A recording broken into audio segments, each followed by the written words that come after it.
Well, hey, welcome. This is Doug, your realtor in Utah. And today I'm with a very good friend of mine, Kurt Ising, and he is with Goosehead Insurance. So, one of the things that we get asked a lot about is we're moving through real estate, and yes, real estate, but is insurance. So, well, let's get the guy that knows everything and we'll ask him a few questions and see if we can understand insurance a little better. I'll do my best. All right. So why don't you, Kurt, just start with what is insurance? Sure. And thanks for having me, Doug. I appreciate it. Oh, Love sure. working with you. Other than maybe being on camera, but That's okay. We got pretty faces. We can do this. yeah. Apparently the camera's broken. Okay. So insurance, at the heart, insurance is risk sharing, right? Okay. So the insurance companies, they aggregate all our premiums, and then they use that to pay to replace, fix, make somebody financially right in the whole scheme of things. So all of us paying our premiums are sharing risk with everybody else that's paying their premiums, so that when something happens, we can be made financially right in a sum much greater than what we've paid in premiums. Okay. Is there certain things that are insured more than others, or can you insure anything? Can I insure my dog? How far can it go? Well, to be quite honest, it can go just about anywhere. If there's some company willing to take that risk, you can insure anything. We hear jokes about Lloyd's of London, who's the premier, we can insure anything for enough money, insuring an actress's face. Or the Davis guy on the Lakers, his eyebrow. Yeah. The unibrow guy, right? Anything that's valuable, right? And that creates a brand, it creates value. It has value. So maybe that's where it comes down to. Is there a value attached to it? All right. If you find somebody willing to, you can insure just about anything. Not common, right? The common things are the house, okay, the cars, okay, life insurance. Those are the three that are most common. And then with let's say the house, there are what they call riders that you can add to. Correct. That would be like what?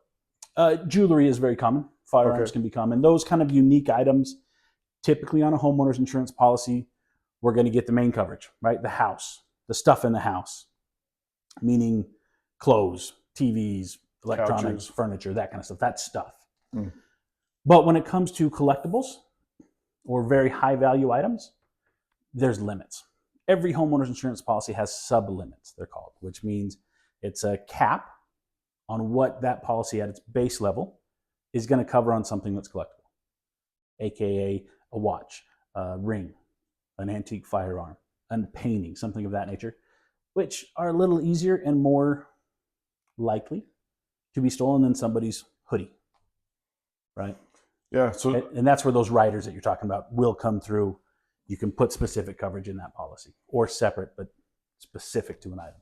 So I know, 20 some odd years ago, I was in the gun safe world, and there was always a lot of talk about riders on guns, because guys would have a lot of the collections were 15, 20, 25, 100. Got a couple of those clients. Firearms. Yep. But in a normal house, they only had $20,000 for replacement toward firearms, but then they had $100,000 collection, and so that's what a rider is going to do, is bridge that. Correct. Okay. Yeah, and it's unique to all companies, and a lot of companies, the homeowner's insurance is going to cover if it's damaged in a fire. Okay. Those sub-limits are different than if something is stolen, right? So a lot of times when we're talking riders, we're also covering those items in case of theft or loss, rather than the fire, the water damage because the tornado rips off the roof and floods the house, right? Those are different when it comes to sub-limits. How specific are things like that? Like, you just talked about a fire. So, is insurance, is each insurance company or different as far as is an electrical fire different than let's say a fireplace that just got out of hand. That's an awesome question. And there's a whole lot of nuance that I would probably get into trouble. You're Mr. Nuance. If I tried to get into all the details, I guarantee I'd go off on something wrong. But there's a couple main things. There are what they call homeowners insurance forms. This is what has been defined as what's covered basically. And then there's nuances past, right? So HO3, homeowners form 3, is the most common. Okay. Probably 80%. Maybe 90, I don't know, I'm taking a stab in the dark, of your homeowners insurance policies are on an HO3 form. There's also an HO5, which opens that up. The main difference, if you think about it, we're not going to get into the weeds because I'll get lost just as much as anybody else will. But the biggest difference between an HO3 and an HO5, besides premium, obviously, an HO5 is a exclusionary policy, meaning if it's not specifically excluded, it's covered. HO3 is the opposite. It is covered if it is specifically mentioned. Fire, regardless of form, unless there's a specific intentionally set fire, right? Yeah, it's not going to be covered. But any other fire is covered. Named storm, covered. Storm damage, covered. So then as you're talking, my head's just kind of running. So one of the things that probably needs to be done is you need to go through and either video or take notes of all of your possessions, collectibles, whatever. Yep. So that way it's somehow set up to where everybody knows what's there. So there's no argument about, hey, I had grandpa's Rolex and it was worth X, but it's only covered Y. Anyway. Yeah, honestly, if there's specific items, 100%. Get pictures, get some kind of proof. If it's worthy of it, get an appraisal done. Okay. Right? And keep that somewhere that's not going to get lost in the home. Right? Fireproof safe. Talking about safes. Great option, or online in the cloud. Right? But beyond that, it's also the possessions. Right? It's really nice if you take your phone and just open up the cupboards. Take a quick video of it. Makes the whole process super easy in case of a claim. It really does. There you go. And I've even got a couple of carriers that will give a discount if somebody does that and submits it, because it makes their life a whole lot easier as well if a claim were ever to happen. So you just mentioned the word carriers. Mm-hmm. So in the insurance world, in the real estate world, you have, hobby agents, you have full-time agents, you have commercial agents. There's a difference. Sure. Most people don't think that, but well, probably should. But yeah, in the insurance world, is that the same kind of a thing, or how do insurance companies differ, and how do insurance agents differ? Sure. There's a couple different worlds in insurance, right? When I talk about carriers, that's the actual company that is providing the insurance, right? That's the company that writes the check and collects the premium in reality, right? There may be a go-between, an agent that may or may not handle the premium on its way to that person, to that company. But the carrier is the one that does the actual claim handling, processing, taking care of it, making things right. There are brokers and there are captive agents that work with those carriers. Okay, so a captive agent, they work with one carrier. State Farm, the biggest insurer in the country, is a great example. State Farm agents work with State Farm Insurance. State Farm Insurance only works with State Farm agents. Done. So Jake from State Farm is only working for State Farm. Right, which means when he goes and gets a quote, he's getting one quote. Correct. Right? Yeah. Because that's the only option he has. Okay. Then there are brokers who work with multiple carriers. Okay. Right? So Goosehead is a broker. Goosehead's a little different. We have some awesome qualities of a State Farm, but we get choice. So I have a service team that tops out, like they're phenomenal. A huge team managed. They know how to service. It's not my friend that I met at the grocery store and hired and tried to teach her how to take a call, right? So I have that benefit like maybe a State Farm would, but I also get to look at a whole bunch of different carriers when it comes to getting a quote, because what we don't think about a lot is Just because the house is the same and the owner of the house is the same, it does not mean the insurance carriers look at it the same. Different experiences they've had, different credit's a part of it, right? Although it's different than a normal credit, but it involves that. Different companies look at that differently. Different companies look at zip codes differently because they've had different experience there. And all this is them trying to manage that risk share that we talked about. Premiums go in. Well, if they start just paying out tons and tons, that's no longer, that what they're bringing in doesn't cover it. They're in a world of hurt. They go bankrupt, or State Farm in California, they pull out of different areas. Interesting. Well, quick story. So this is how Kurt and I actually connected, is an insurance story, because Yeah.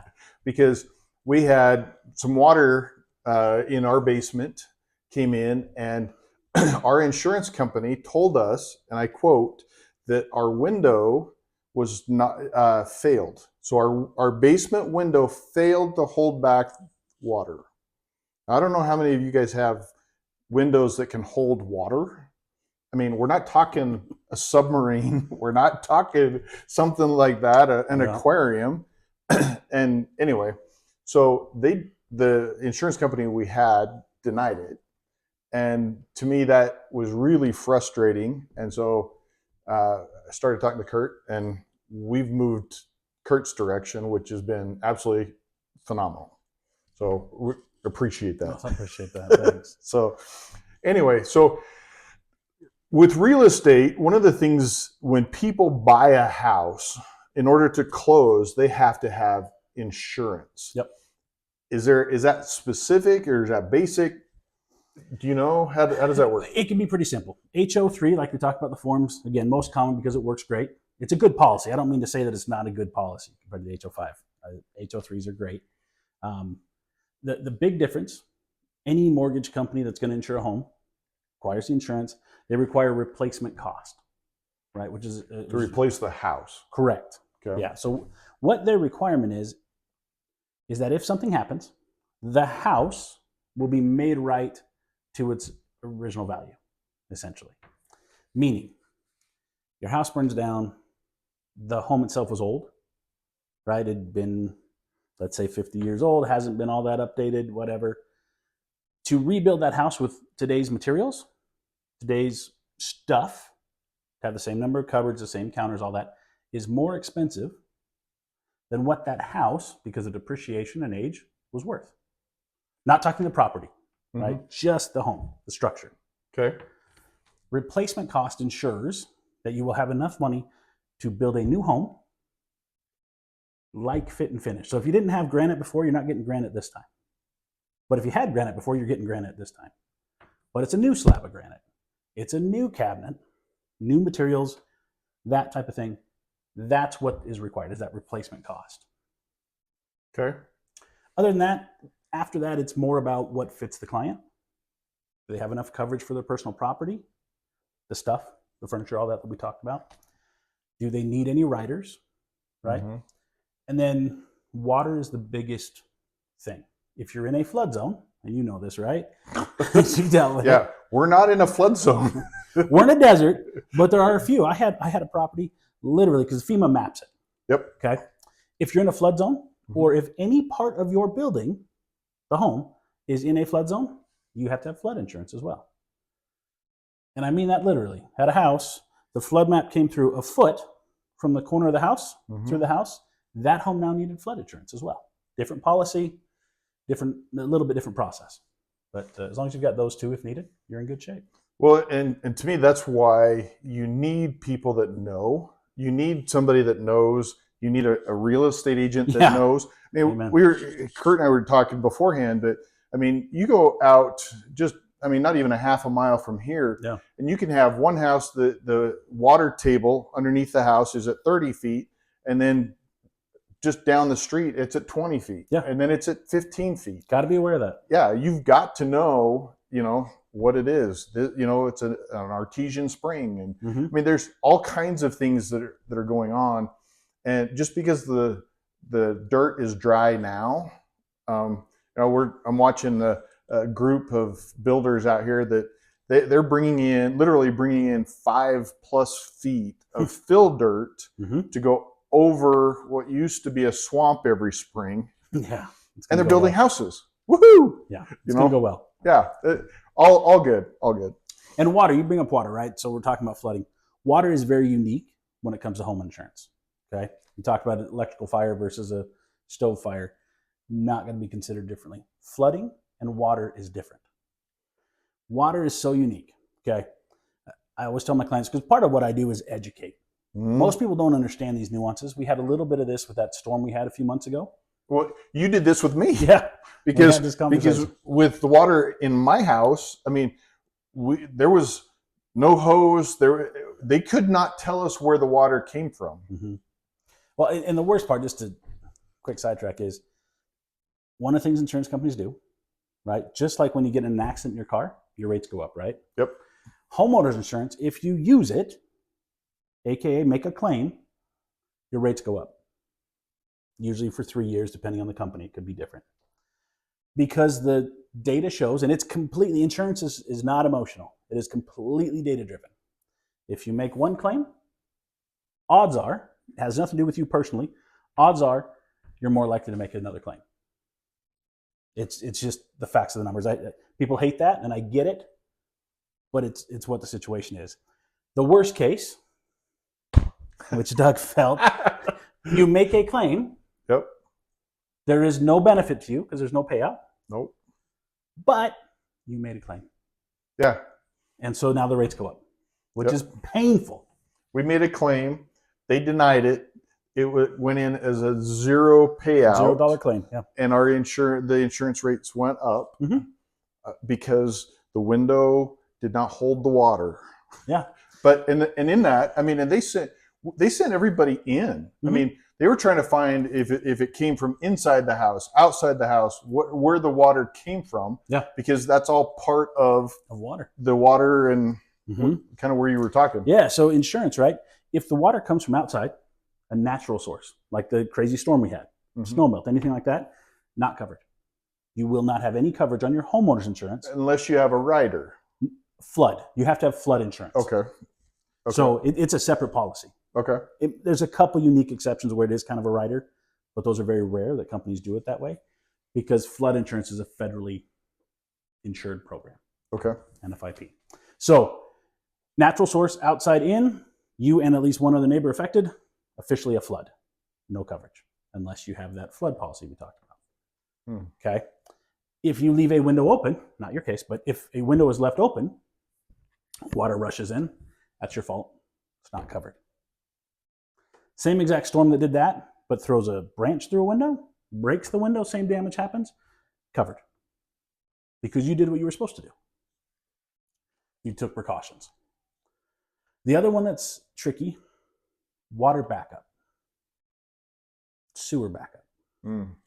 If the drain gets plugged, and this could be a toilet drain, this could be the main drain in the house. If it is plugged and water flows back in and causes damage, that has a specific sublimit, and a lot of companies start at 0, where there is no coverage for that. Now, if you don't have a finished basement, damage is going to be minimal, unless you're storing a bunch of stuff down there. I always talk to my clients, what's the basement situation? What do you keep down there? Here's a limit, right? Because it's important. It is important. And that's the one I went through personally. We had sewer. Right. I'm on septic. Septic line found out bellied, plugged, flowed back into the basement we hadn't gone down into for about a week. It was not a happy day. No, not a happy day. And when it's sewer, it doesn't just dry out. You got to rip everything out. That was painful, but covered. In that case, I got benefit, right? I was taken care of. They made me right to the risk sharing point. I am paying an increased premium. When it's done, there you go. After the time, we'll go back. But yeah, water is unique. Find out what your policy is. If you don't know, find out, because this is the one that gets people a lot. Well, and you know, with that water backup and the septic backup, I mean, from if you're looking to buy a house, it's not a bad idea. I mean, it's fairly inexpensive to have guys come in and just scope the line. So that way you know, and part of that is when you get, especially in an older house, Yep. you know, you got the cast iron, and sometimes that cast iron will collapse and erode. Some carriers won't insure it. Yeah, sometimes like Kurt was saying, it bellies and Mm-hmm. causes issues, so flow issues. Yeah. So not, you know, it's a cheap way to check before you get into it. Yeah, and that actually leads into another coverage, right? That's an additional coverage called service line coverage. Sometimes utility companies will have somebody sell it to you. When service lines, sewer, water, electric, internet, whatever those utility cables are, as soon as they leave the sidewalk, they're your responsibility. Most people don't know that. So from the sidewalk to your home, Or the center of the street. yeah, sidewalk, I think usually, but different utility districts will do it differently. Okay. Yeah, so that's a great point. But when it branches to you, it's now your responsibility. So most people don't understand that. It's rare, but if you have a bunch of trees in your front yard, right, it's a coverage you want to look at. It's usually not too expensive. It's usually a $10,000 limit, but you got old mature trees, might want to think about it. Yep. That's something to consider because windstorm, had a client, windstorm, blew the tree over. The roots were around the water line. Oh. Water line came up. Right? And so they had to go repair it. That's crazy. Yeah. That's crazy. When we lived in a little town up in Idaho, and kind of on a little bit of a hill, and the houses there, it was the water main, but each house, they would fix the water main because it would break, but then that would put pressure upstream on the next house.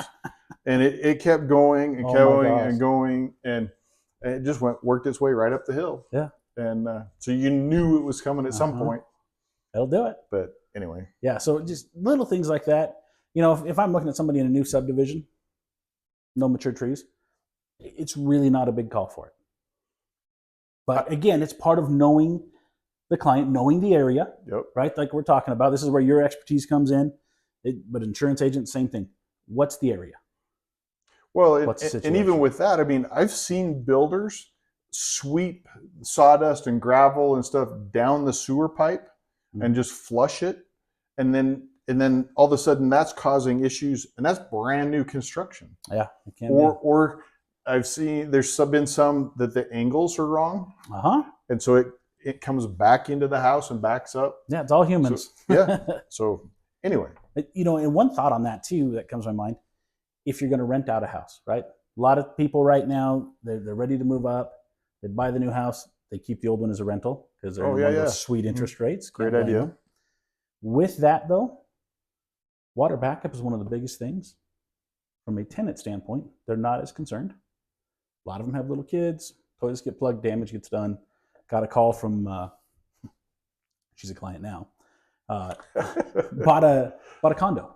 Condos have their master policy. You're not required by most lenders to have your own personal policy. In her case, it was a water heater that broke, leaked into the unit below, caused damage. It was her liability. She had to repair it with no coverage. So then, are insurances different between like a condo and a single family home, a cabin? I mean, are there differences? Yes and no, right? Certainly, the condo is super unique because in Utah, the only state that I'm aware of, a master policy is required to cover everything inside structurally, not your personal stuff, structurally. It's called a walls-in policy. Most every state, 80, which 90%. If I can, that typically that's not the HO3, that's the HOA that covers the outside. Yes. And so they're going to cover the outside structure. So if there's damage, tree falls against the building, they're covering it. It's not you. Yeah. But you've got to do the walls in, so almost like a renter's policy. But that's what's unique, right? So in Utah, that master policy that the HOA has, again, the master policy just means everybody's pooling in that building, right? That covers the exterior wall, but it also covers everything from the carpet to the cabinets, everything inside as well. The entire structure, like we would have on our own private policy, is covered. Usually just has a really high deductible.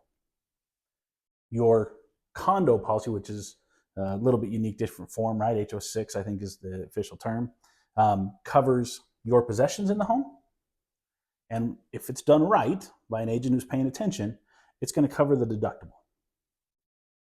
So in an old policy or another state where the coverage of the master policy stops literally at the studs, sheetrock in is the owner's responsibility, not in Utah. So we got a deductible. If we cover the deductible, that client, that owner is going to be in great shape. So you don't need a policy that covers $250,000. You need a policy that covers a $25,000 deductible, because the rest of it's never going to get used. That makes sense. Yeah. That makes sense. So with all of this, I really appreciate all the information. Yeah. But tell everybody what sets Goosehead apart in that, elevator pitch, right? Yeah. What sets Goosehead apart? What sets you apart? I mean, I think everybody can see that the knowledge and information you've got is phenomenal. Kurt's one of those guys that if you can't tell, I mean, he's real high pressure. He's going to put the screws to you anyway, but Right. He really is just there to help. And to me, that's been one of the best things ever. So anyway, give us the elevator pitch. Yeah, I think the biggest thing, right, is we're in a time right now where premiums are increasing. Everybody's seeing that, right? So That's because of the drones. Let's not go. Sorry. Yeah. There's actually some truth to that, but we won't go. So it's important to have choices, right? So where I've got multiple carriers, good carriers. Every carrier I work with is vetted. They're financially stable. They can handle claims, and they do it well. So number one, we've got choice of good carriers. So right now I'm working on a couple people where their renewal quote, it jumps significantly. So we're going to go look at my other carriers. That's just what we do. We're not going to wait and hope nobody notices. We're going to be proactive and go look and see. Not every case can we, because sometimes we had a super great premium last time and now we're catching up to the market. But there's still opportunities to save. So we're going to look for that proactively, right? So that's a huge benefit. Number two, or I guess that was maybe number two. I can't count very well. We're okay. And then the next one. Right, the next one, service. I kind of mentioned these guys earlier. My service team is phenomenal. They are incented to solve problems. They work with all the carriers. So if we set you up with a bundle, because we can do that, right, and save money, having car insurance here and home insurance there and still save. My service team can work with both of them, right? So one call takes care of both, or 3 or 4, however many you have. Their incentive, again, is to solve problems. They will literally stay on with a client an hour plus. If that's what it takes, they'll do it. There's no, let's get off the phone and pass you off. I'm going to take care of you. And that's what they're measured by. Customer satisfaction. Measured, right, demonstrably. They use the Ritz-Carlton system, Net Promoter, if you're familiar. And their scores, top any industry. That's awesome. Yeah, they're phenomenal. So choice, and then I'm here, right? I'm going to do the proactive when it's needed. We're going to educate. We know the area. We're going to take care of you. Yeah. So when we switched over with Kurt with our home, they actually had an inspector come out, and I've never seen that happen. It's super common these days. The inspector came out, and then the inspector sat there and said that we had to trim a tree. And it's like, I've got like 8 trees around the property. Doug has an incredible green thumb. It's ridiculous. And so it's like, what tree do we need? And it ended up being a lilac bush that barely touched anyway. So me and my youngest, we took it out, sent Kurt the pictures, all done, all good. Super easy. But I mean, it all works. And there was reason for it. Yeah. To help the roof line and stuff that way. So anyway, as you look at professionals, I mean, you really don't want a discount heart surgeon. No. Go to the people that know, and even more than that, go to the people that know the area you're in. It makes a huge difference. It really does. It's crazy.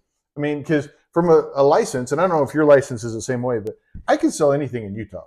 Mm-hmm. I can sell in St. George. I can go to Vernal. Yeah. I mean, I can go anywhere. Yeah. But it's like, I don't know Vernal. Yeah. I don't know if there's a water table. I don't know what I mean, I can look and do some research and a few things like that, but I don't know it like I know my backyard. Yeah. And so to me, go to the professionals. It'll save you a lot of headache. Oh yeah. Well, Doug and I were just talking. I've got a deal in California that I'm dealing with right now, and I don't know the people, and I don't know the resources. Whereas like Doug's helping me here, and it's the difference is night and day. Yeah. Having knowledge in the area, hands down better. Yeah. So anyway, well, thank you for your time. Thank you for your expertise, and thank you for your help personally. I really appreciate that. Well, I appreciate you, Doug. Thank you.